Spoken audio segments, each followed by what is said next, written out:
This is Kyle Akrigg, Unit 5, Injury in Sport, and it's Task 4, Rules, Regulations and Legislation. So for P5 and M4 criteria, you need to describe and explain 4 rules, regulations and legislation relating to health, safety and injury in sports participation. So first of all, Kyle, will you tell me about your first legislation?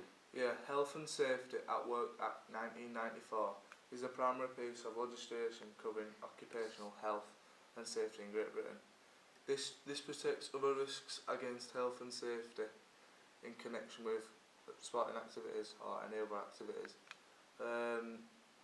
This links to sport because if there was no health and safety, then injuries would occur, such as especially dangerous gases or other substances from harming people at work.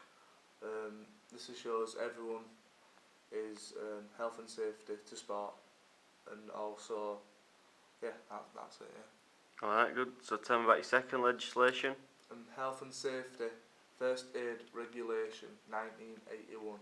Good. The Health and Safety First Aid Regulations 1981 set out the essentials aspect of first aid that employers have to address.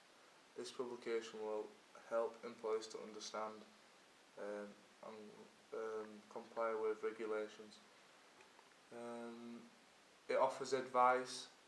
Also, this links to sport because so people will understand the regulations of this, and the coaches must have first aid and safety requirements. Good. So what? So in terms of this, then, so a football coach, when he goes, what does he need with him? He needs his equipment. So what in particular to health and safety? Boots maybe. Yeah, but if he's like the coach and he's looking after everybody, what do you think he needs? Oh, he'd need his obviously first aid bag. Good. What Equipment and stuff. What else would he need? He'd need his phone. Why would he need that? So obviously, if it's an emergency, then if somebody's had like concussion or whatever, then it's an emergency. So would he call 999? Good. Right, your third one. COSH 2002. COSH stands for Control of Substances Hazardous to Health. Hazardous, yeah. Hazardous to health, sorry. This can occur in sports stadiums or any sports centres in the stadium, such as dust or sands could go everywhere, and could obviously, if it's warm, then it could flare up, often seen in football matches by fans. To prevent any chemicals from going into your body, you should wear a face mask or sit well away from places in the stadium. Good. So when do you think in sport that's important, like it's in leisure centres and things? Yeah, like obviously the chemicals in chlorine, you need to go for a certain, go on a certain task to do it. Because if there's too much chlorine, then people obviously are going to get poorly out. So you're saying COSH is controlling them, so how might you control them? Obviously by locking the equipment so nobody's. Good. Yeah, excellent. Right, final one then.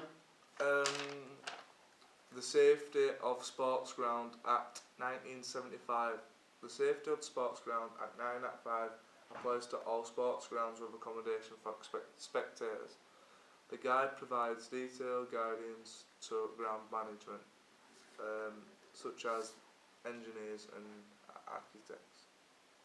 Yeah, a stadium is defined as a sports arena substantially surrounded by spectator accommodation. So what must all like stadiums have like around then? Fire exits. Good. What else? Gates. So gates to get them out. So in relation to fire, what else must they have everywhere? Obviously a fire extinguisher. So obviously, if anything ever happens. Then good. And what about seats now? So if you remember like the Bradford City disaster, what seats were there?